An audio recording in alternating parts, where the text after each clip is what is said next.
All right, guys. Today I have my friend Jesse LeBlanc of Exco Management. How are you doing today, Jesse? Fantastic. What is it? Tuesday? Every day is the same to me, but thank God I didn't get it wrong this time. Usually I say it's Friday or Sunday or whatever, but I'm happy Tuesday. Great start of the week. Yeah, exactly. I used to have a saying to my wife when we were dating in high school. Every day is a sunny day.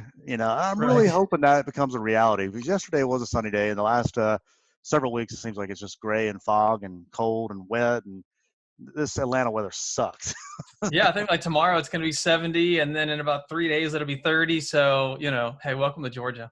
Yeah, exactly.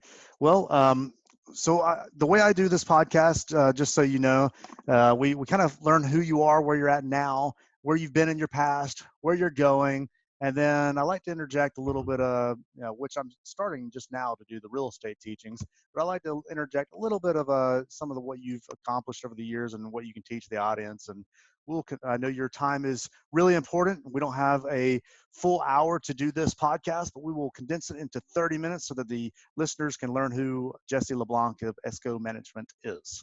Awesome. Um, so with that said, why don't you tell us who Jesse LeBlanc with ESCO Management is and what you do? Yeah, so I'll kind of go back into some history there, and then that way it might help you kind of think of a question or two that you want to me to elaborate on a little bit. But let's go way back when. I was so used to moving every 6 to 8 months growing Yeah. up. By the time I was 17, finally we had lived in one place for more than 6 or 8 months. So I think I was about 6 months out from graduating high school. And my parents are like, "Hey, we're moving to Kansas." And I'm just like, "Hey, have a good time. I'm not moving." And so, of course, it's like, 17, never lived on my own before. And now out of nowhere, I have to figure out how to live and what do I got to do with my life and everything. So I jumped in my car. Once my parents moved out, I became kind of bitter towards them because this is the first time finally that we had actually lived in a place longer than 8 months. I actually had a couple friends. And so I was kind of bitter towards the family. And that was another reason why I wasn't going to move. About to graduate high school finally. And I ended up living with a Cambodian family next door temporarily and just kind of watched their kids for a place to stay. And then there were times where I was sleeping in my car at a Waffle House parking lot, just trying to make ends meet and trying to have a full-time job and still finish out school. So Once wait I right left there, there, so technically you were slightly homeless. yeah, slightly, I guess. Yeah. Okay, My car was my home. Yeah. there So, you go. yeah, I wasn't sleeping in a box or anything like that. But if Right, I was, I would have made it the best damn home wherever I lived at anyway. So got it. then I went to college, finished out a couple degrees, went through DeVry, and then went to LaGrange and finished out business management Yeah, or a BA degree there.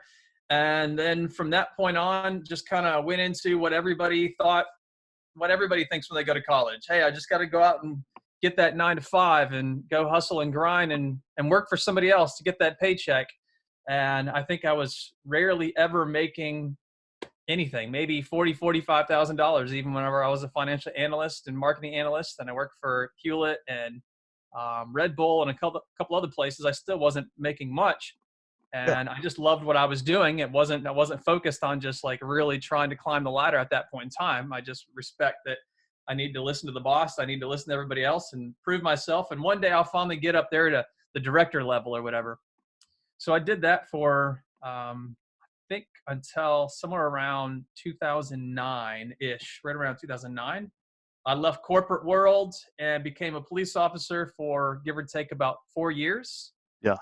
until right around 2013, and just couldn't handle the politics anymore. I was officer of the quarter for all of DeKalb County Hmm. here in Atlanta, and then 1 year I was officer of the year for the entire uniform division in DeKalb County.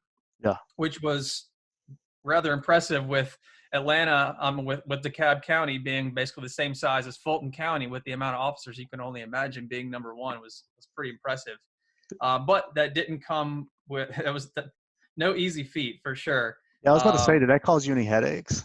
yeah. So, I mean, there were definitely times one of the biggest issues I had there was always trying to do the right thing. Yep. And a lot of people are, always talk about, oh, it's a brotherhood. Oh, it's the blue line. But the reality is I'm not going to go to jail. I'm not going to go do wrong just because of that quote unquote brotherhood. I don't Mm-hmm. care who you are. I'm not going to follow in your footsteps if you're doing something wrong. And I Mm-hmm. say that because there was one situation specifically where I ended up seeing something that happened horribly wrong by two officers. And the second I saw it, I basically had no idea what to do. I couldn't believe what I saw. And I damn near started crying. And one person that I actually trusted happened to be right around the corner. I let her know. She then kind of went up to the next chain of command, let them know. Next thing I know, within 30 minutes, I was locked in a room at our precinct from like 2:30 in the afternoon until about 11 o'clock at night.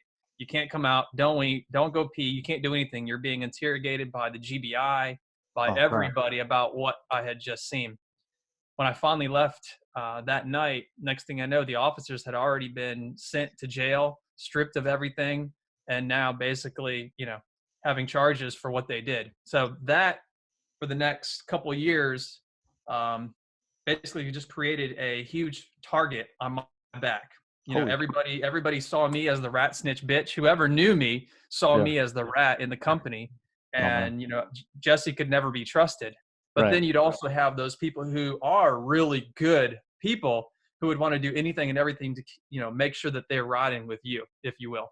Mm. So that's kind of what started my career being a police officer. And I still kept on it. I refused to move to a different department. I wanted to stay where I currently live at.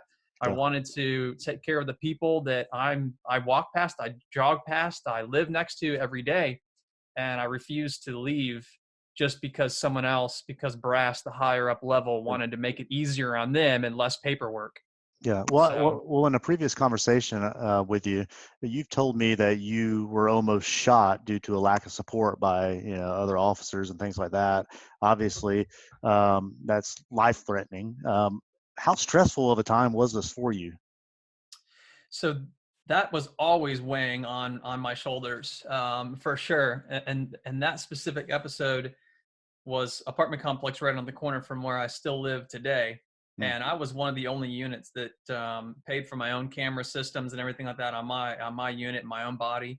And this specific scenario, I was we already knew that this guy potentially had a weapon, but he never brandished it at the time. We didn't really, I didn't really know, but he had one before. So I was already ready for it.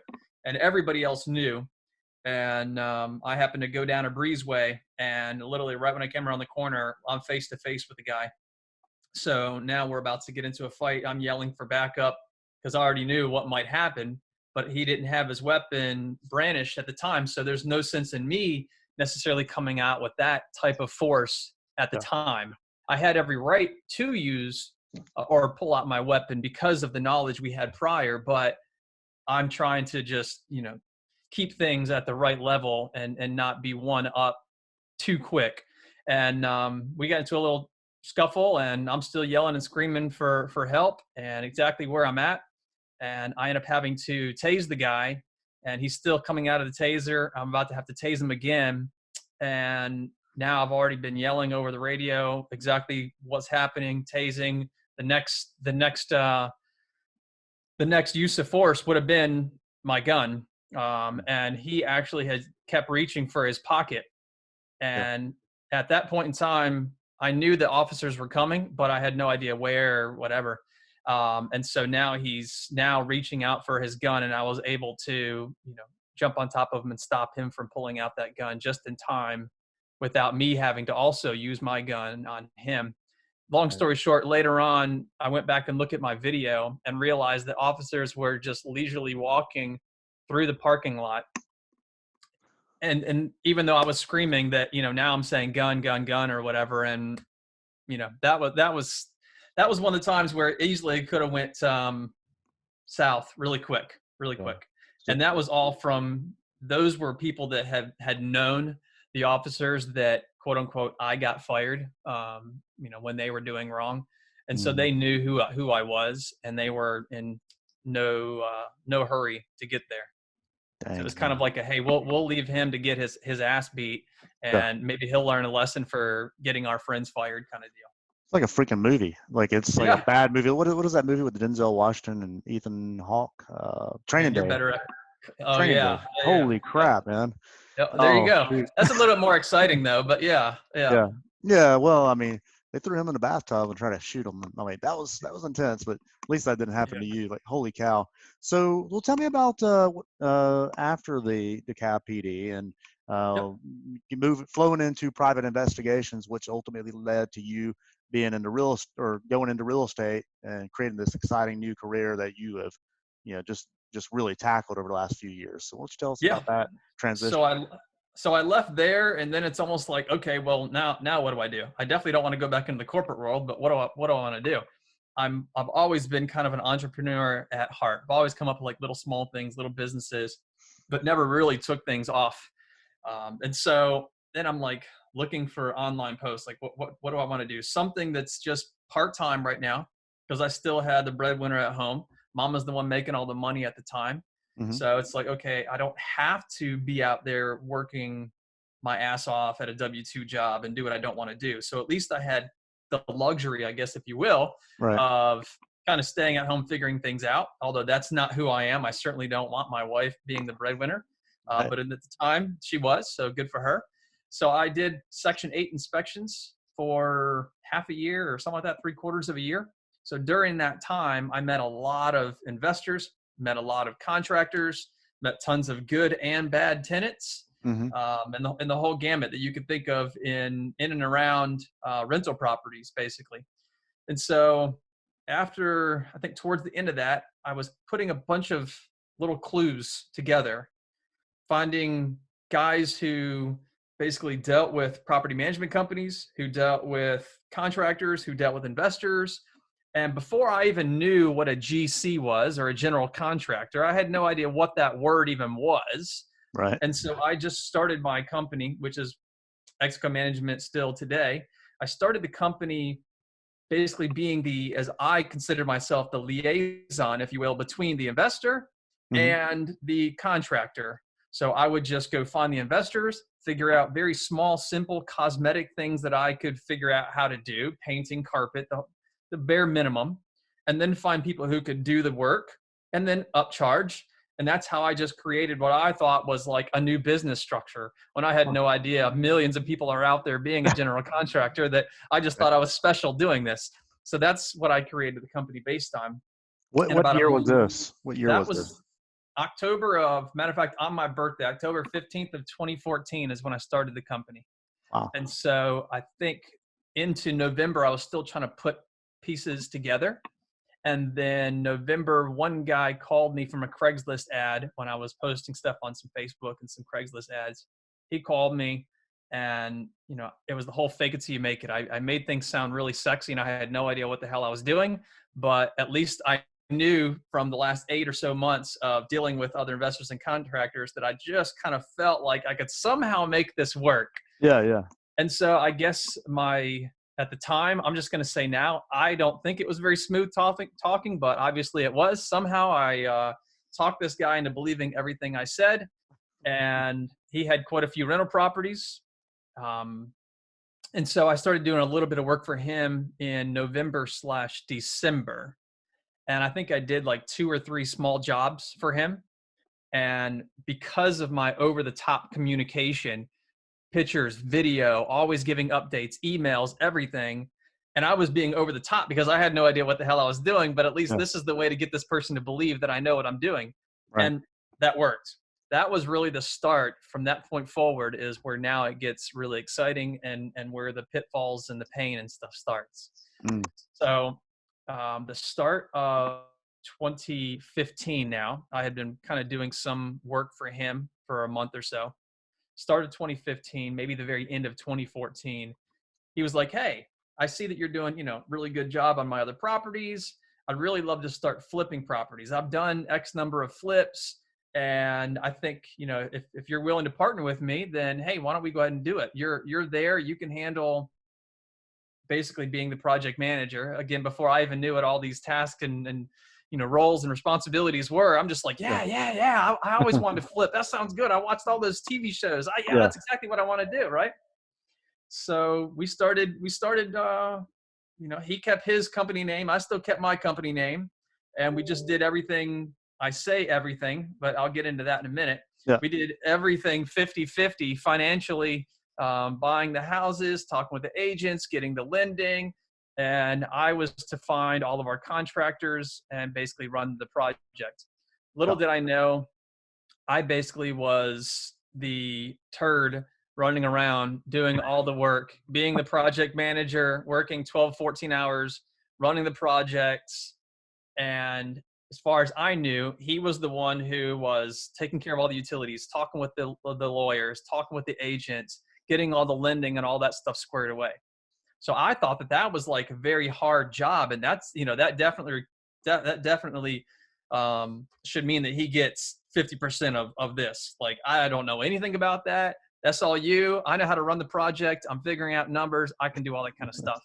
Right. So the first couple projects we did, he was really stressful, constant 24/7 pressure on me. Why are things costing so much? And I could just never really understand it. I'm just like, we're getting better rates than other people and our quality is better than other people. Why are you constantly on me? And I'm working 12, 14-hour days. Yeah. So we constantly got into it, but still were pretty good friends, I guess, if you will. And about 4 or 5 months into the year, Yep. I found out that he was actually in Spain. And here he is. I saw his business license and everything showed like North Carolina. He came to Georgia and met with me a couple times. Yep. And I just assumed, because I didn't ask, I guess, I assumed his license was from North Carolina. And he's talking about, driving in and checking on our projects and finally meeting me. And so I've never thought anything of it. Yeah. Yeah. So come to find out, I think somewhere around 4 or 5 months into it, next thing you know, he gets on like WhatsApp or whatever, and he's talking about, I think he's on a yacht or he's on his boat somewhere, right? And he's out there doing just what you'd expect on WhatsApp, like turning all around, showing me all the beautiful water and telling me about how amazing it is that he can be in another country and still flipping properties in Atlanta, making bank, and not really having to do much work. And I'm just like, wow, that's exciting. That's exactly what I want to do. But I'm like, what the hell? What am I doing? Why am I not over there? Why am I working 14-hour days and he's hanging out with his dog and his kids and wife in a yacht? Like something's not right. Well, fast forward a few years later, now you're doing it though, right? I'm definitely doing it now. So maybe not on the yacht. I don't know. That first year, I think that first year we definitely did about 7 or so flips. We lost about 80 grand on one flip just by doing the basement, and found out again that he's thinking prices over in Spain, like you can hire a Mexican for $3 an hour. And here I'm like, that's not, no, sorry. It's completely different, brother.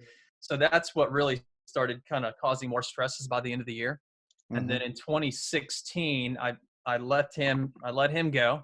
2016, I started doing my own rehabs and then hired a full-time project manager who is now a W-2 employee for me. And I think he's been employed with me actually since 2015. So 2016 did about 3 to 5 flips just on my own.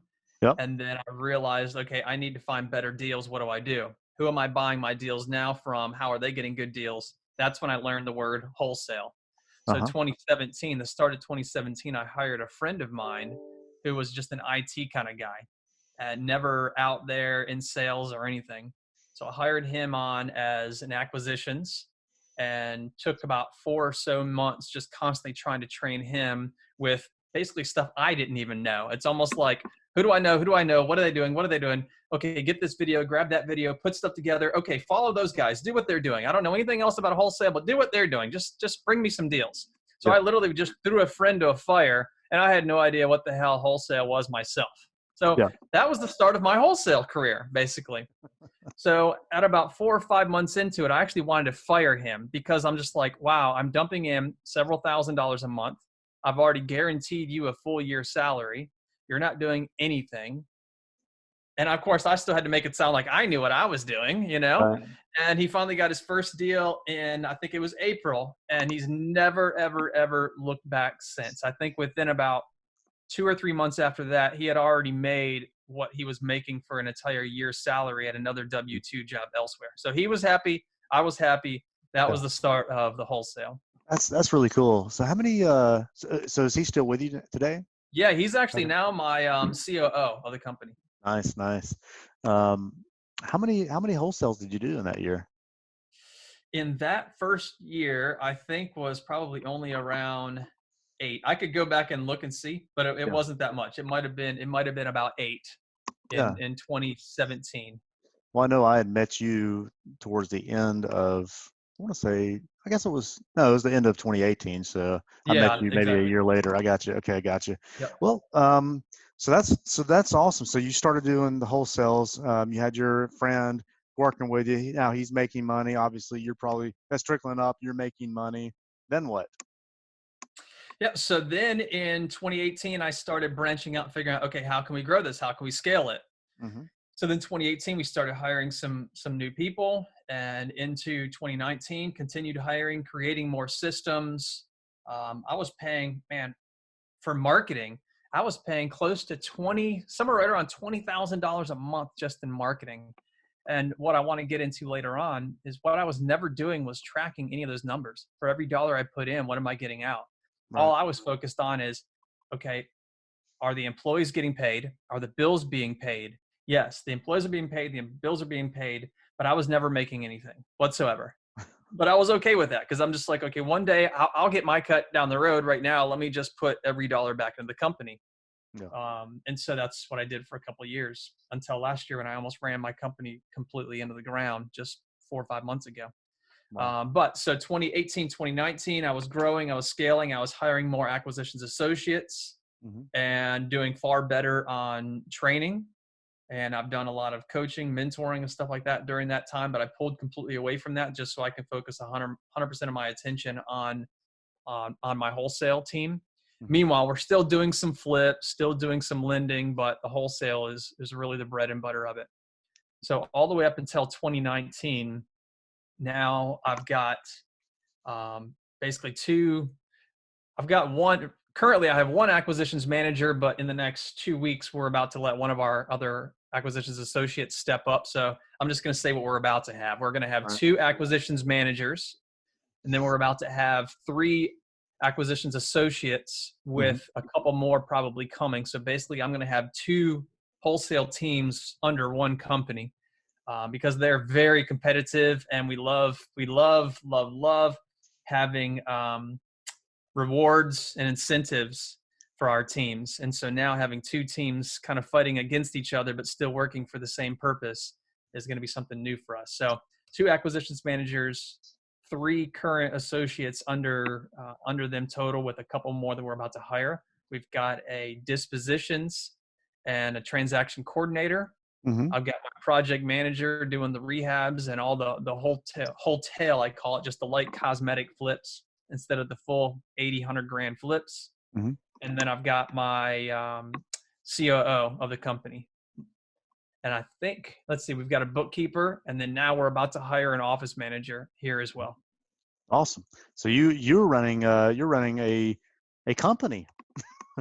Yeah, it's the start of one. It's Yeah. it's finally it's finally making its way up there, I guess. So a few months ago, you were at the downtrod of your business, not knowing where money was going, to Yep.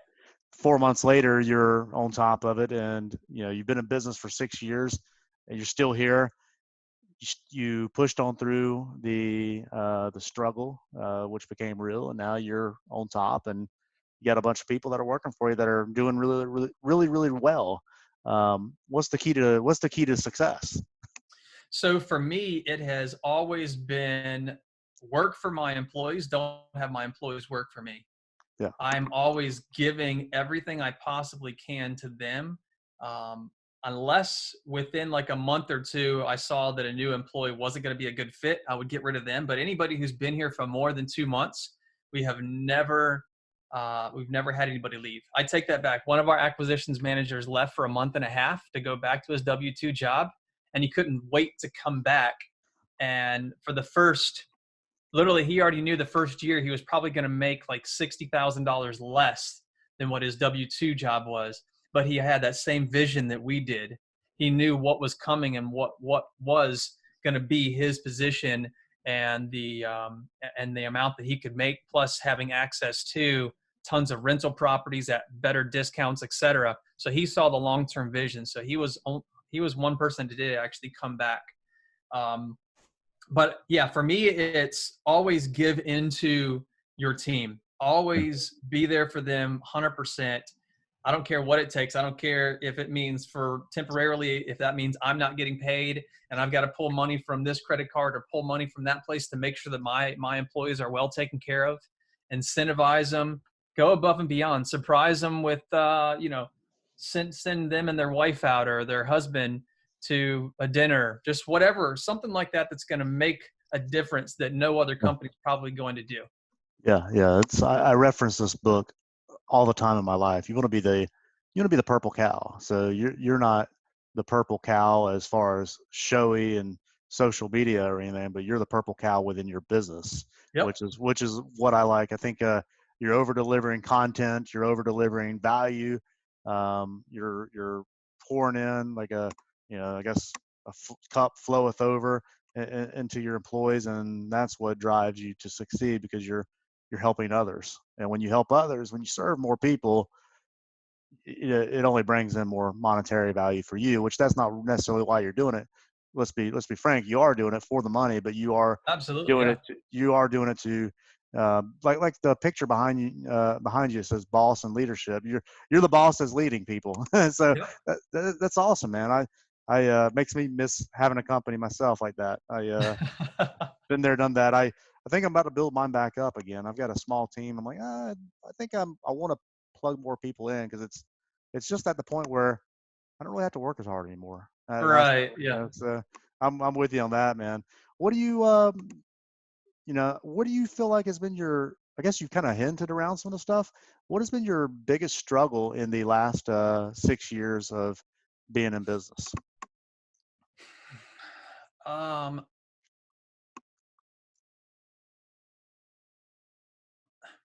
I think financially, my biggest struggle was not measuring, not really paying attention to my metrics. That honestly, financially, was the worst thing that I had ever done. Just because I had just been focused on the grind, the hustle, just get things done, get things paid, move on. It's going to get better. It's going to get better. Keep going, keep going. But I was just literally just spending without really paying attention to where it's going and what the outcome was. So financially, that was the worst thing that I've ever done, but also the best thing that I actually realized. And it's actually easy to start doing. I mean, it took me a little bit to go back over the last like 4 or 5 years and run all those numbers and then come up with all the metrics. That was the hard part. But once I got it up and running, now it's easy to maintain. Every week, plug in a few numbers, boom. Now I know what I'm doing with the company, share it with the team. Here's the expectations. Here's the minimum expectations for the company, for the team. Now it's easy to say either you're going to be fired down the road or you're going to be a rock star. Like, there's no emotions involved anymore. It's just straight, here's business. The emotions come on the side. Let me go to hang out with you. Let's go do fun things. Let me go send your wife and stuff like that on vacations. But the business decisions are right there. You're making it. Either you're doing good or you're not doing good. So that really helped me out, honestly. Yeah. Would you say being a team playing boss has awarded you success? I would absolutely say in amongst my team and probably amongst everybody here, at least in the Atlanta market that knows me or knows my name, that's probably one of the number one things that always come up is completely transparent, always honest, and will be there to support the team and anybody else who I actually would sit down and take a few minutes with. That's what they definitely mentioned for sure. Yeah. I'm definitely known for that. Yeah. Well, just me knowing you personally, a few times we've met, I feel the same way about you. Um, what do you feel like has been your what am I trying to word here? Your I guess we talked about success and wins and struggles and failures and things like that. What do you feel like is something that you need to overcome to get to the next level, whatever the next level, and define whatever the next level is for your company, because you have you're wholesaling, you're flipping, you have rentals, you're building a portfolio. Where is it that you want to go, and what is something you need to overcome to get there? So I'm glad you ask it like that instead of what is your why? Yeah. Because I don't know what my why is right now, and I'm not afraid to admit that. I'm still trying to figure that out, and I imagine it's going to take some time before I figure that out. What do I really love doing, even though it stresses me the fuck out? I love challenging my team. Hmm. Part of my pitfall is that I think I might step in just a little bit too early before they feel that burn. Mm. And so by me stepping in sometimes a little too early probably means that I'm actually causing them to delay a little bit before they get to their next level. And Right. so now, my wife, I say my wife makes me travel. I could easily say no, but I literally travel darn near every month, at least every 6 weeks. We're gone for 7 to 14 days somewhere. Like in a few days, I go to Tennessee for 2 days, and then I go to Mumbai and Dubai for like 2 weeks. So every single month, month and a half, we're going somewhere.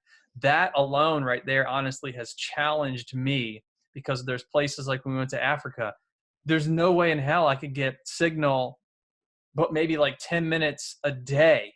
And Yeah. so for my team now is left basically the way I think is they've just been like thrown to the fire. And I thought that I would be able to jump in and help them out a whole lot. I almost hate my vacations just about. And I don't even call them vacations. I like to call them experiences right now. My vacation is, let me just sit on the beach. I can still have access to my Wi-Fi, Yeah. still take care of some stuff, walk away, shut things off, do what I want to do, versus now my environment is controlling what I do.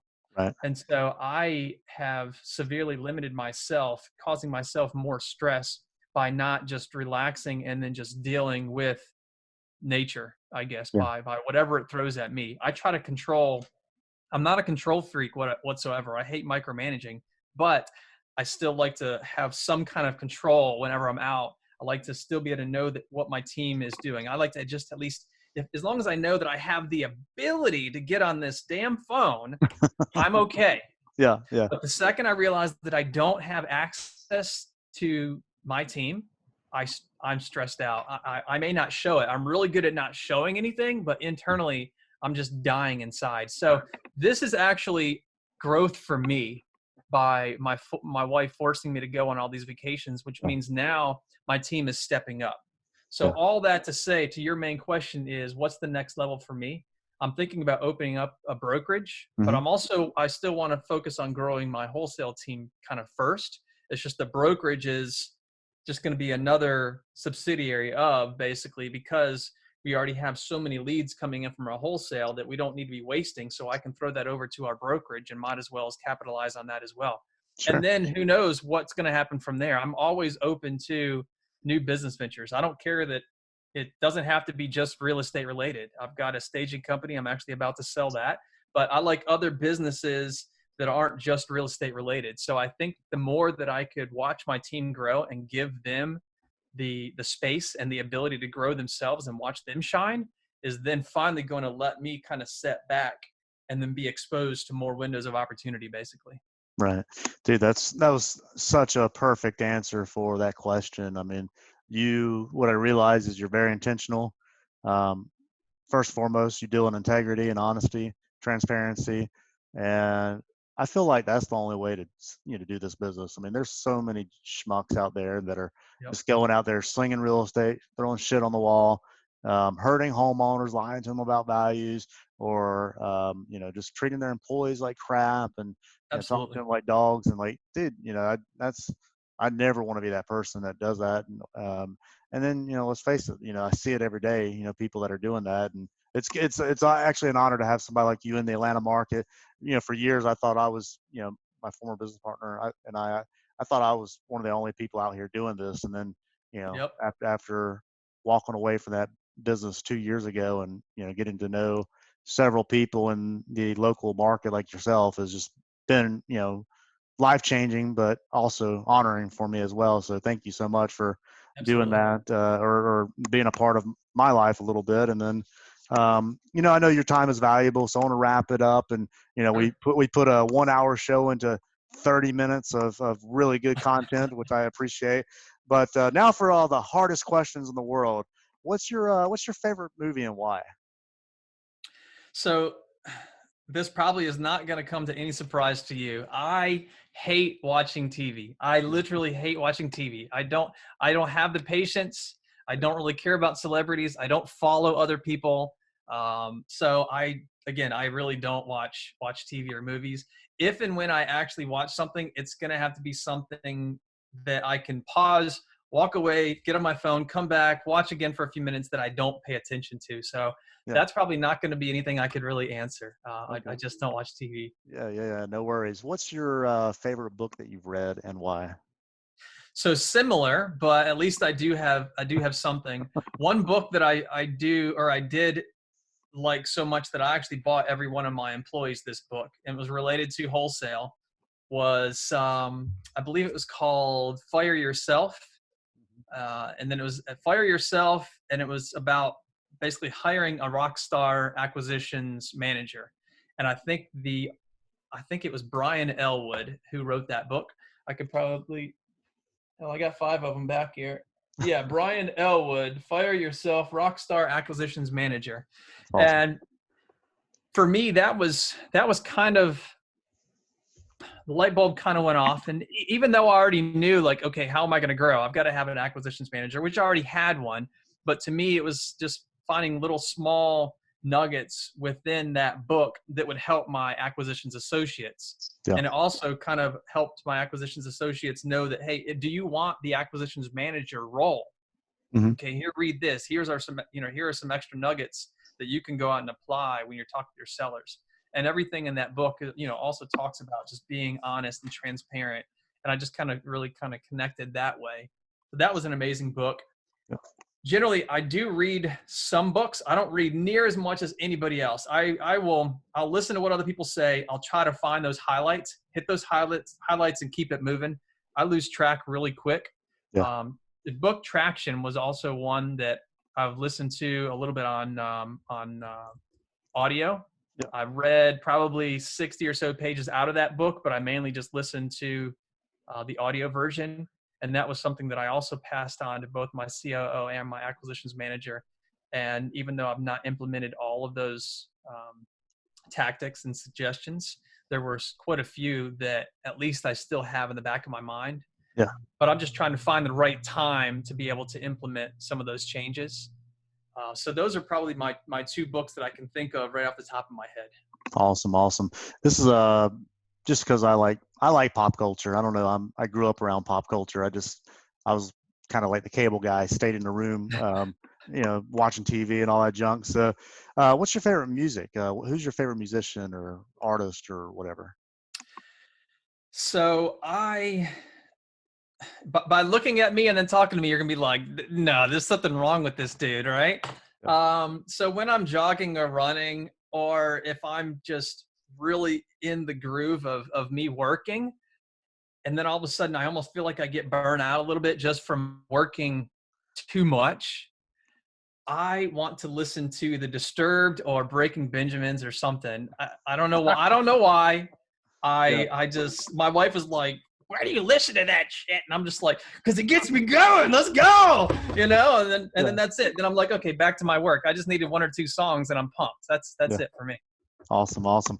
Well, one last question. What is I mean, you've already given so much wisdom, but what's something that you can impart into somebody that's just beginning in real estate right now, and just some kind of piece of advice that they could, be led by. Sure. So that's a really good one. So I'm going to think back to a really young age, maybe even before, not even going to be real estate related, right? I would tell everybody to be less afraid Hmm. of failure. Absolutely. Like, be less afraid of failure. Focus more on experiences. stop trying to be perfect, right? Challenge yourself, and then step away from the crowd. Stop trying to do what everybody else is doing. Imperfect action to me is way better than perfect action. And the Yeah. reason why is because most people who are trying to be perfect, all they're going to do is they're going to be planning everything. They're going to be writing everything out. They're going to overthink it. They're going to overanalyze it, and they're never going to do it. Versus the people who are actually going to go out there and at least not be afraid of failure, try. People can talk about them. They can try. They're going to fail, but they're going to learn from it. And those experiences are going to actually get them much further than anybody else who just wants to try to like read and implement everything that they or plan on implementing everything that they read but never do it, or watch all these big, I don't know, Grant Cardone and everybody else and think that they want to be perfect like them and try to plan their life out and then still never go do it, right? Right. So don't be afraid of failure. Who cares about practicing to be perfect? Just go out there and fail, which I guess is a form of practicing, but don't try to plan to be perfect. Right. Fall over, fail, and gain those experiences, because then not only are you learning yourself from your experiences, but when you can actually educate other people, there's always somebody above and there's always somebody at, and there's always a lot of people below where you're going to be at. Yeah. So having the ability to explain your experiences to those that are before you are just like you trying to listen to those who are above you from their experiences. You can then now educate others, but again, until they try what you're trying to educate, they won't fully understand it. No one's going to understand what it feels like to be a millionaire until they're a millionaire. Right. You tell a homeless guy, hey, this is what it feels like to be a millionaire. He's just going to look at you and never understand what the hell you're saying, right?